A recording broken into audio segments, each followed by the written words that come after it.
안녕하십니까. 미주교회 성도 여러분, 매일 말씀 묵상의 시간에 함께 하신 여러분 모두를 예수님의 이름으로 환영합니다. 저는 뉴욕에 있는 퀸즈교회를 섬기는 문인정이라고 합니다.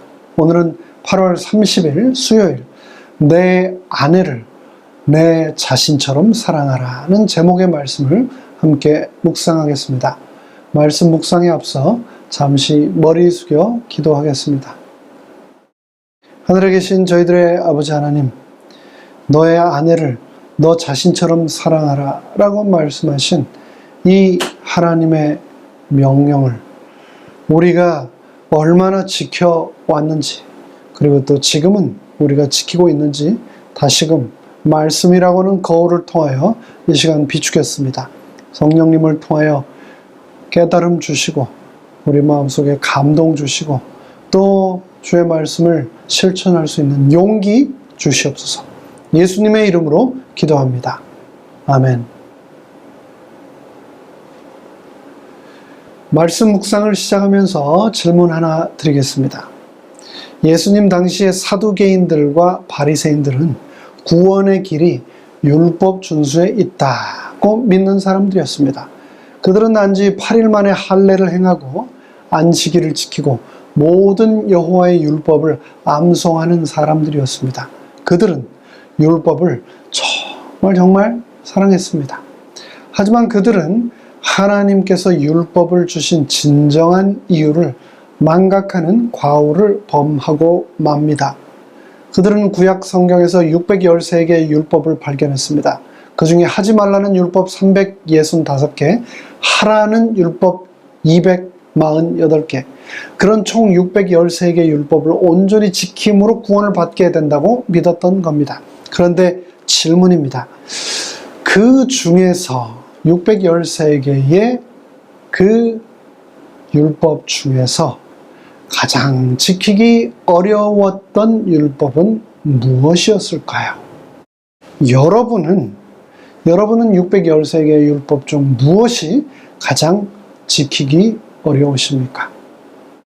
사실 613개 율법까지 갈 것도 없고 우리가 잘 아는 10계명만 보더라도 우리는 그것을 온전히 다 지키는 것이 어렵다는 것을 인정할 수밖에 없는데요. 그 10계명 중 무엇이 가장 지키기 어렵던가요? 신약 성경에서 예수님이 하신 말씀, 우리에게 당부하신 말씀들 중 무엇이 가장 내 마음의 부담과 무게로 다가오던가요? 어떤 말씀이 가장 지키기 어렵던가요? 저는 수많은 계명들 중 너의 이웃을 너의 몸과 같이 사랑하라 라고 하는 계명이 정말로 지키기 어려운 계명 중에 하나라고 생각합니다. 예수 그리스도의 재림이 임박한 오늘날 이 시대의 특징 중 하나를 꼽으라 하면 바로 자기 사랑이라고 할 수 있을 겁니다. 그렇습니다. 사람들은 자기를 사랑합니다. 정말 사랑합니다. 여러분, 워라벨이라고 하는 말 아시죠? 일을 하는 것보다 자신을 가꾸고 사랑하는데 더 많은 시간과 에너지를 소비하는 것이 현대인입니다. 그 모습은 특별히 소셜미디어를 통해서 여과 없이 세상에 드러나곤 하는데요. 자신을 사랑하는 방법이라면서 유명하고 맛있다라고 하는 식당에서 음식을 탐닉하고 좋은 옷과 비싼 장신구들을 착용하며 거리를 활보하고 꼭 가봐야 하는 곳이라면서 명승지, 유명 관광지들을 돌아다니는 영상들을 쉴 새 없이 소셜미디어 플랫폼에 올리는 사람들이 수도 없이 많습니다. 그러면서 동시에 지역 이기주의, 사회 이기주의, 집단 이기주의, 그리고 가장 더 큰 개인 이기주의, 이 모든 것들이 하나가 되어서 큰 영향력으로 우리가 살아가는 사회를 점점 점령해 나갑니다. 근래 미국에서 일어나고 있는 수많은 사회 문제 중 하나를 꼽으라면 불법 입국자, 멕시코 국경을 넘어 들어오는 망명자들에 대한 각 주와 미국 연방정부의 대응 태도를 꼽을 수 있을 것입니다. 하루에도 수만 명씩 넘어오는 밀입국, 불법 입국자, 망명자들을 텍사스 주 정부에서 자기네들은 수용할 수 없다면서 막무가내로 뉴욕을 비롯한 다른 주와 도시로 버스에 태워서 보내버리는 행위, 또 그렇게 보내진 망명자들을 그 도시들은 다시 한번 받을 수 없다면서 또 다시 다른 곳으로 보내버리는 모습들을 언론을 통해서 보면서 많은 생각들이 교차했습니다. 물론 결코 쉬운 문제가 아닙니다. 이에 대하여 여러 가지 사회적 견해가 있고 그 모든 것들을 우리가 쉽게 수용할 수 없는 것을 잘 압니다. 하지만 근본적으로 누군가 생과 사의 기로에서 생존을 위하여 도움을 요청할 때 그것을 모멸차게 거절한다는 것은 쉬운 일이 아닙니다. 여러분, NIMBY라고 하는 말 아시죠? Not in my backyard 라는 말. 공공의 이익에는 부합하지만 나 자신이 속한 지역에는 이롭지 아니한 일을 반대하는 이 행동이 너무나 보편타당하고 상식적으로 여겨지는 시대가 되었습니다. 그런데 이런 일들은 근래에만 일어나는 일이 아니라 죄악된 인류 역사를 통해 계속해서 수없이 반복되어 온 일 중에 하나였습니다. 예수님 당시 시대적 배경을 사도 바울은 에베소서 5장 21절에서 6장 9절까지의 본문을 통해서 우리에게 잘 전달해주고 있는데요. 당시의 녹록지 않은 사회적 분위기를 그대로 담아내고 있습니다. 당시는 사회 풍조에 따라 빈번하게 아내를 학대하고 때리는 일들이 수도 없이 일어났습니다. 남편은 아내, 더 나아가 자녀, 노예를 가혹하게 처벌하거나 심지어 죽일 수 있었으며 그것은 가장의 남편의 법적 권리 중에 하나였습니다. 아내는 사랑해야 할 인격적 대상이 아니라 물건, 남편의 합법적인 소유물 중에 하나였으며 그에 대한 전적인 권한이 바로 남자에게 있었던 것이죠. 이런 비인격적 사회적 분위기는 예수님 당시뿐 아니라 오늘날 그리고 수많은 나라와 문화에도 여전히 녹아 있는데요. 한국 옛말에 북어와 여자는 사흘 걸러 한 번씩 꼭 때려 맞아야 한다는 말, 그리고 또 러시아에서도 맛있는 수프를 먹으려면 아내를 수시로 때려야 한다는 말, 그리고 또 일본에서도 고양이와 여자는 매질을 하지 않으면 살이 오른다라고 하는 말이 있을 정도입니다. 그런데 그런 사회적 분위기에 완전히 반하는 다른 남편의 모본을 바울은 오늘의 본문을 통해 우리에게 제시하고 있습니다. 그는 자신의 의견을 펼치면서 위대한 모본을 우리에게 다시 한번 보여주며 그리스도인 남편들에게 예수님께서 신부인 교회를 위해 자신을 주시고 모든 필요를 돌보아 주신 것처럼 이와 같이 행하라고 요청합니다.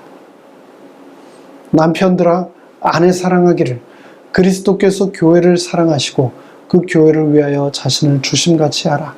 이와 같이 남편들도 자기 아내 사랑하기를 자기 자신과 같이 할지니 자기 아내를 사랑하는 자는 자기를 사랑하는 것이라. 사람은 누구나 자기 자신을 아끼고 끊임없이 돌보며 그 일에 전념한 채 살아갑니다. 날마다 몸에 좋다는 음식 챙겨 먹고 건강에 좋다고 하는 온갖 영양제들을 화장대 위에 올려놓고 빠짐없이 우리는 챙겨 먹습니다. 꼭 해야 한다는 운동도 거르지 않고 혈당관리, 피부관리, 혈압관리, 체력관리 쉴 새 없이 관리하면서 자신을 사랑하지요. 그 누구도 자신을 미워하거나 학대하지 않고 스스로를 함부로 대하지 않습니다. 만약에 주위에 그런 사람이 있다면 틀림없이 정신적인 문제가 있는 사람일 겁니다. 정상적인 사람은 결코 그렇게 하지 않는다는 것을 우리는 잘 압니다. 바울은 아내에 대한 가혹함과 폭력을 없애기 위해 바울은 그리스도인 남편에게 아내와 자신을 하나로 여기라고 권면합니다. 남편은 아내와 분명 하나이기 때문에 아내를 해치는 것은 스스로를 해치는 것과 다름없으며, 제대로 된 생각을 가진 사람이라면 자기 자신을 해치는 행동은 하지 말아야 한다라고 권면합니다.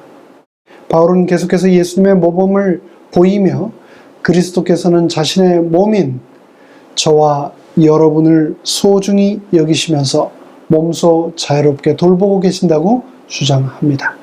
바울은 나 자신을 대하는 방식, 궁극적으로는 예수님께서 신부인 저와 여러분을 대하는 방식, 그 방법으로 배우자를, 아내를 혹은 남편을 대하라고 말합니다.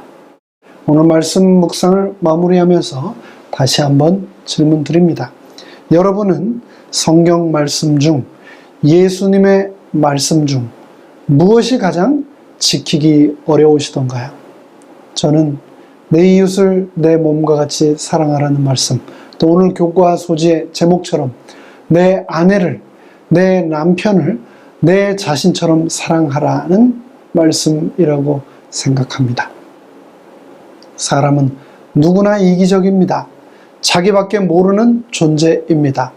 나 하나 배부르고 등 따뜻하면 남을 돌아보지 않고 쉽게 잊어버리는 것이 보편적 인간의 본성입니다.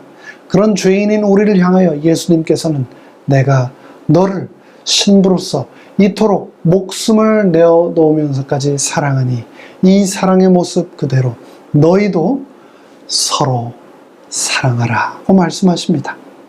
오늘 교과의 내용을 묵상하면서 저도 저 자신에게 질문을 해봤습니다. 과연 나는 나를 더 사랑할까, 아니면 내 아내를 더 사랑할까?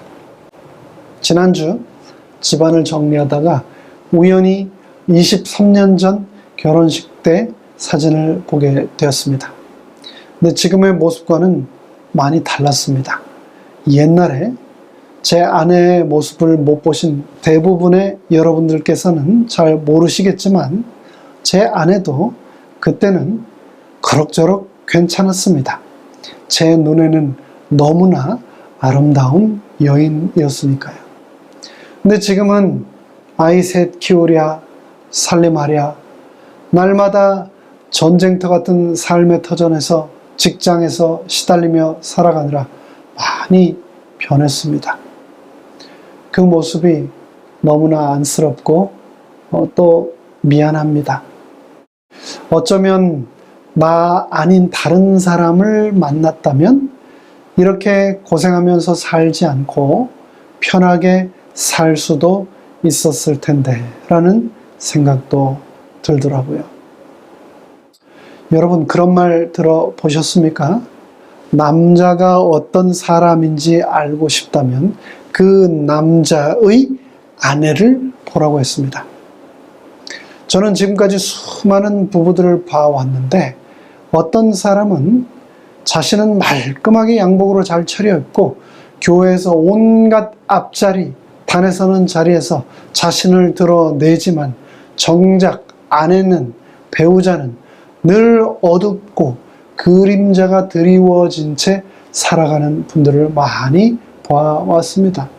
그런 모습을 보고 나면 그분에 대한 신뢰뿐 아니라 존경도 하기 어렵다는 것을 경험했습니다.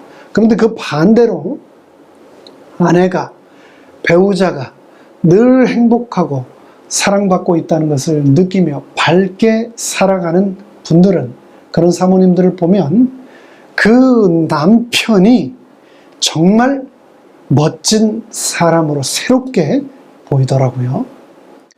이곳 미국에서 심심치 않게 보이는 하이웨이 광고 간판 중에 이런 간판 보신 적 있으십니까? 인생은 짧습니다. 이혼하세요. 이혼 전문 변호사 사무실의 광고들입니다. 짧은 인생, 더 이상 그렇게 살지 말고 이혼하라는 겁니다. 오늘날 사람들이 배우자를 진정으로 더 사랑한다면 이렇게 많은 이혼이 있을까요? 우리가 태어나고 한때 자랐던 한국에서는 지금 매일 300쌍씩 이혼 서류에 도장을 찍는다고 합니다. OECD 회원국 중 9위이며 아시아에서는 이혼 1등이라고 합니다. 그렇다면 우리가 살고 있는 이곳 미국은 어떻습니까? 말할 것도 없죠. 전 세계에서 결혼도 가장 쉽고 이혼도 가장 많이 하는 이혼 공화국입니다. 이런 세상을 향하여 바울은 말합니다. 예수님이 신부인 교회를 위하여 목숨을 내놓으신 것처럼 너의 아내를, 너의 남편을 너 자신처럼 사랑하라고 말입니다. 이 말씀을 실천하는 우리 모두가 되기를 간절히 바라며 말씀 묵상을 마칩니다. 함께 머리 숙여 기도하겠습니다. 하늘에 계신 아버지 하나님, 정말로 죽을 수밖에 없는, 소망 없고 희망 없는 취약한 죄인인 저희들을 그토록 값지게 생각하시고 사랑하셨던 우리의 신랑 되신 예수님의 그 사랑을 우리가 남편과 아내로서 서로 실천하며 오늘도 살아가도록 축복하여 주시옵소서. 예수님의 이름으로 간절히 축원합니다. 아멘.